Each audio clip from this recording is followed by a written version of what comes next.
여러분 안녕하십니까? 광주 MBC 뉴스데스크입니다. 어젯밤부터 광주 전남 지역에 쏟아진 폭우로 곳곳에서 피해가 잇따랐습니다. 특히 비구름대가 남해안 지역에 집중되면서 해남과 광양에서는 인명피해도 발생했는데요. 주민 2명이 숨지고 주택 침수 등으로 50여 명이 대피했습니다. 폭우 피해 소식을 김진선 기자가 전해드립니다. 물바다가 된 마을 입구. 컨테이너 한 동이 물에 잠겼고 떠내려온 집더미들이 널려 있습니다.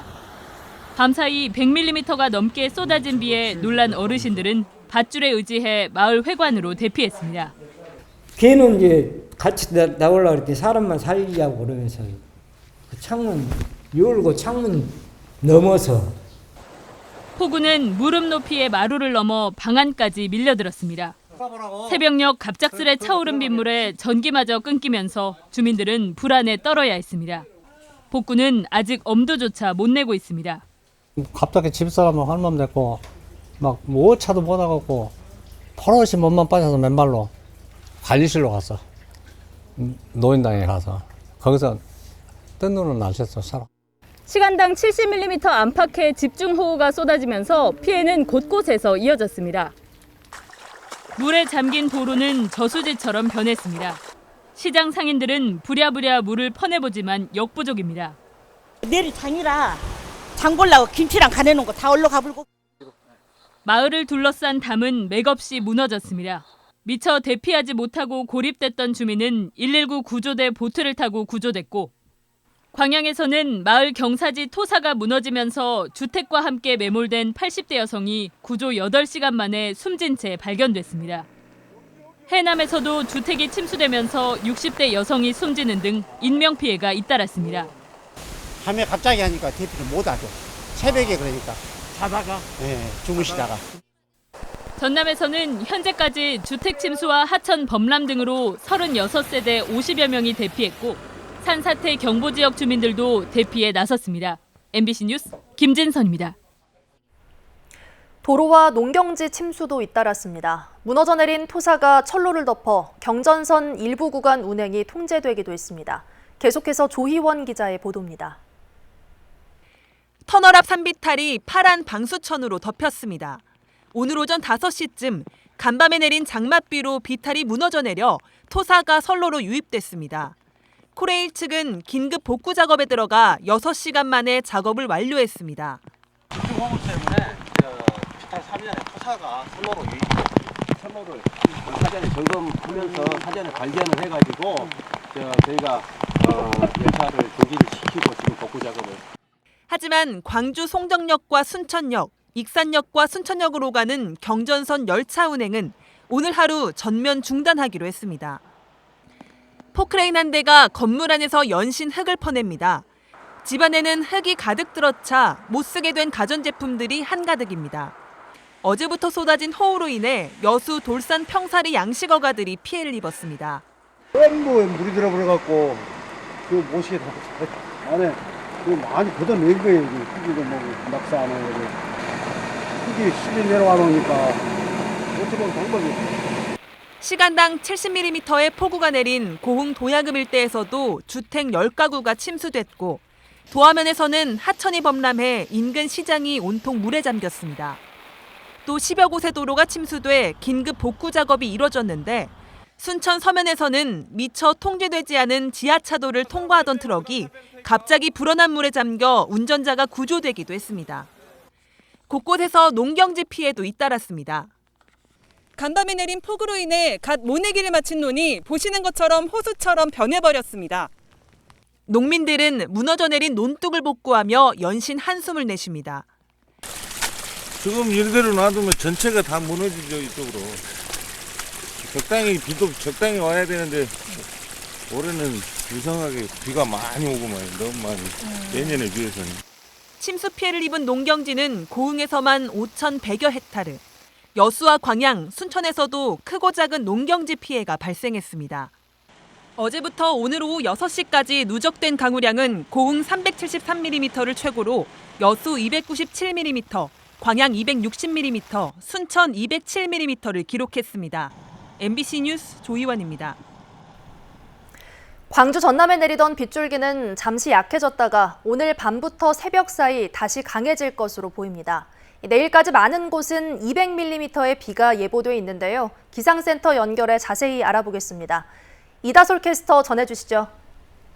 네, 이미 많은 비가 내렸습니다. 어제부터 오늘 오후까지 해남 현산에서는 500mm가 넘는 비가 내렸고요. 장흥 관산과 진도 지산에서도 400mm가 넘는 강수량을 기록했습니다. 이렇게 비가 많이 내렸기 때문에 앞으로는 얼마나 더 많은 비가 내릴지 궁금하실 텐데요.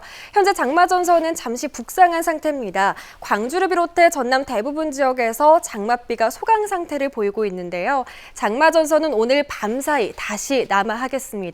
전남 북부 지역을 중심으로 특히 강한 비가 내릴 것으로 예상되는 가운데 광주와 전남 모든 지역에 호우 예비특보가 발표됐습니다. 이 특보는 오늘 밤부터 새벽 사이 발효되겠습니다. 내일까지 예상되는 우리 지역 강수량은 광주와 전남의 최고 150mm가량이고요. 많은 곳은 200mm 이상의 물폭탄과 함께 시간당 50mm 안팎의 강한 비가 집중되기도 하겠습니다. 내일까지 내리는 비가 더해지면 많은 곳은 500에서 최고 600mm 안팎의 비가 내리는 셈인데요. 하천 범람과 더불어 농경지와 저지대 침수 피해에 주의하셔야겠고요. 공사장과 축대 붕괴 또 산사태에도 주의가 필요합니다. 또 침수 지역이 있다면 감전 사고에도 각별히 주의하시기 바랍니다. 바다의 물결은 전해상에서 최고 2.5m로 일겠는데요. 비가 강하게 내리는 시각과 만조 시각이 겹치면 범람 위험이 있으니까요. 침수 피해에도 주의하셔야겠습니다. 우리 지역 기온은 오늘보다 3, 4도가량 더 높겠습니다. 아침 기온 24도로 예상되고요. 한낮 기온 28도 안팎 보이겠습니다. 장맛비는 이번 주말까지도 오락가락 이어질 전망입니다. 날씨 정보였습니다.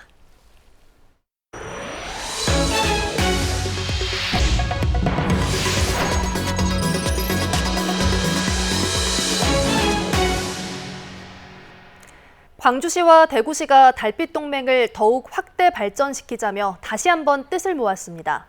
양 지역의 상생 발전을 위해 보다 전략적으로 힘을 합칠 것을 다짐했습니다. 보도에 조현성 기자입니다.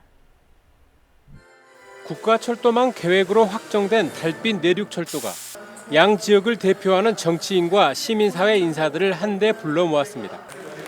지난 20년간 경제성 부족 등을 이유로 번번이 정부로부터 외면받아왔던 달빛 내륙철도. 하지만 함께 힘을 모아 풀어낸 20년 수건 사업은 이제 양 지역의 새로운 희망이 되었습니다. 수도권 중심의 경제 성장 정책에서 벗어나 지역 균형 발전을 도모하여 낙후되어 있는 남부 경제권의 신성장 동력이 될 것이며, 이를 계기로 광주시와 대구시는 그동안의 교류 협력에서 한 발 더 나아가기로 거듭 뜻을 모았습니다. 지난 2013년 3월 첫 협약에 이은 두 번째 협약 체결로 달빛 동맹의 2기 시대를 연다고 밝혔습니다. 새로운 미래를 함께할 공동 운명체입니다. 정의로운 역사 위에 풍요를 창조해 가는 일에 서로 힘을 더할 것입니다. 이를 위한 구체적인 방안으로는 달빛 동맹 발전위원회와 고속철도 조기건설 추진위원회 등을 공동으로 구성해 운영하고 아시안게임 공동 유치를 위한 기구 발족도 서두르기로 했습니다. 다니는 사람이 많아지면 그것이 곧 길이 된다는 말처럼 앞으로도 역사 속에 새겨 넣을 길을 함께 만들어 갈 것입니다. 달빛 고속철도 국가계획 반영이 불러온 이른바 나비 효과가 광주시와 대구시의 달빛 동맹 2기에서 어떤 모습으로 구체화할지 주목됩니다. MBC 뉴스 조현성입니다. 이번에 확정된 달빛 내륙철도는 달빛 동맹이 만들었다 해도 과언이 아닙니다. 광주와 대구가 함께 힘을 합쳐 이뤄낸 성과인데요. 달빛 내륙철도와 관련해 이용섭 광주시장과 권영진 대구시장에게 직접 물어봤습니다. 송정근 기자가 만나고 왔습니다. 네, 안녕하세요. 네, 안녕하십니까. 네. 먼저 달빛 내륙철도가 제4차 국가철도망 계획에 포함된 거 축하드립니다. 영호남인들의 20년 수건 사업이 하나 해결됐는데요. 달빛 내륙철도는 어떤 의미가 있는 거죠? 네, 우리 광주 대구를 1시간 내에 이렇게 왔다 갔다 할 수 있는 그러한 고속철도가 연결됨으로써 이제는 영호남 광주 대구가 이제 하나의 경제권으로 연결되고 저는 앞으로 지금은 광주의 아들, 딸들, 대구의 아들, 딸들이 일자리 구하러 서울 수도권으로 올라가지만은 이제는 대구의 아들, 딸이 광주로 오고 또 광주의 아들, 딸들이 대구로 오는 그런 시대를 우리가 만드는 초석을 만들었다. 그런 의미에서 참 보람이 있다고 생각합니다. 이 철도가 개통되면 양 도시에는 어떤 영향을 미치게 됩니까? 예, 우선은 지금 오늘 와보니까 제가 달려서 한 번도 쉬지 않고 2시간 반이 걸렸습니다. 걸렸는데 이제 1시간 만에 왔다 갔다 하거든요. 광주, 대구를 연결하게 되면은 사실상 목포에서 광주를 경유해서 대구를 경유해서 포항까지, 부산까지 연결되는 그야말로 영호남 1900만이 하나의 철도권으로 묶여지는, 그래서 영호남에 어쩌보면은 초강력 경제권이 하나가 생겨서 수도권과 경쟁하면서 상생 발전할 수 있는 대한민국의 새로운 발전의 축을 하나 연결했다. 저는 그렇게 생각을 합니다. 근데 이제 숙제도 하나 남아있죠. 그 예비 타당성 조사를 통과를 해야 되는데 그 예타 면제를 위해서 지금 대통령 공약 사업으로 좀 다듬고 계신다고요? 이제 중요한 것은 하루빨리 달빛 고속철도를 착공해서 완공하는 것입니다. 그런데 이 사업의 규모가 4조 5천억이 넘기 때문에 예비 타당성 조사를 통과해야 됩니다. 근데 오랜 기간 정치권의 이해관계 때문에 영호남이 단절되고 갈라져 있다 보니까 이 경제성이 낮게 나옵니다. 그래서 시간이 오래 걸릴 수 있기 때문에 차기 대선 공약으로 포함시켜서 예비 타당성 조사를 면제받아서 빨리 착공하도록 하기 위한 것입니다. 그 시민들이 가장 궁금해할 것 같은 질문인데 그래서 그 달빛 내륙철도는 저희가 언제쯤 타볼 수 있을까요? 지금 우리는 2030년 완공을 목표로 추진하고 있습니다. 이제 정상적인 절차를 거치면 예비 타당성 조사도 거쳐야 되고 기본 용역도 수립해야 되고 시간이 오래 걸리는데 예타를 면제받고 그리고 대구와 강주에서 각각 착공을 하게 되면 2030년에 완공될 수 있을 것입니다. 달빛 동맹이 만들었다고 해도 과언이 아닌데요. 그 대구랑 광주시가 협력해서 추진하시는 일들이 있으신가요? 그동안 달빛 동맹이 우호 협력 관계 그리고 교류 증진에 초점을 맞췄단다면 앞으로는 일자리도 창출하고 지역 경제도 활성화시키고 그야말로 대구와 강주의 경제 산업의 발전에 기여할 수 있는 그런 역할을 할 수 있도록 다양한 산업이나 사업을 발굴해낼 것입니다. 광주와 대구가 중심이 돼서 우리 남북 간 1900만 경제공동체를 만들어서 이제는 좀 수도권에 계속 종속되고 수도권으로 모든 것이 빨려 들어가는 그런 시대를 벗어나는 일을 우리가 하게 될 거고요. 또 우리가 2038년에는 광주, 대구가 아시안게임을 공동으로 유치했기 때문에 그것을 또 성공시키는 일도 같이 함께 하게 될 것입니다. 네, 알겠습니다. 오늘 자리 이렇게 함께 해주셔서 감사합니다. 네, 감사합니다. 네, 감사합니다. 광주 전남 행정통합의 타당성과 실행 방안 등을 연구하는 용역이 시작됩니다. 광주시에 따르면 과업 내용 등을 조만간 확정할 예정인 광주 전남 연구원은 충청권 광역생활권과 대구 경북 행정통합 등 선행 논의 사례를 검토하고 광주 전남의 대응 방안을 모색할 방침입니다. 이용섭 시장과 김영록 지사는 지난해 11월 광주 전남 행정통합 논의를 위한 합의문을 발표한 바 있습니다. 나주 빛가람 혁신도시 주민들이 환경부를 찾아 장성에 야적된 고형연료 SRF 전체에 대한 품질 검사를 실시하라고 촉구했습니다. 빛가람 혁신도시 주민 120여 명은 오늘 오후 세종시 환경부를 찾아 장성 야적장 오수 시료를 분석한 결과 중금속 등이 검출됐다며 SRF에서 비롯됐다는 의혹이 있는 만큼 즉각 전수조사해야 한다고 주장했습니다. 또 주민들은 지난 3년여간 야적된 SRF에 대한 품질 검사는 한 차례도 이루어지지 않았다고 덧붙였습니다. 국제금융투자회사인 맥쿼리가 광주와 전남 지역 도시가스 업체를 인수를 추진하는 데 대해 광주 지역 시민단체들이 반발하고 나섰습니다. 광주 진보연대 등은 오늘 서울 종로구 맥쿼리 본사 앞에서 기자회견을 열고 맥쿼리는 해양에너지를 인수해도 급격한 요금 인상이 없을 거라고 했지만 인수가 결정되자마자 해양에너지는 광주시에 10.93%의 요금 인상을 요구했다고 밝혔습니다.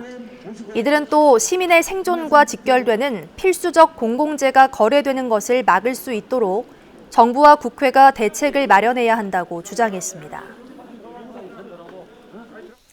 광주의료원 설립과 관련해 예비타당성 조사 면제를 촉구하는 범시민 서명운동이 시작됐습니다. 광주시는 올바른 광주의료원 설립 시민운동본부 주최로 정부의 광주의료원 설립 사업에 대한 예타를 면제해 줄 것을 요청하는 서명운동 행사가 열렸다고 밝혔습니다. 현행법상 총 사업비가 500억 원 이상이고 국비의 재정 지원이 300억 원 이상인 신규 사업의 경우 예타를 실시하도록 규정돼 있어 광주의료원은 반드시 예타를 거쳐야 합니다. 광주시는 앞서 350병상 규모의 광주의료원 설립 부지를 상무지구 도심융합특구 내로 최종 결정한 바 있습니다.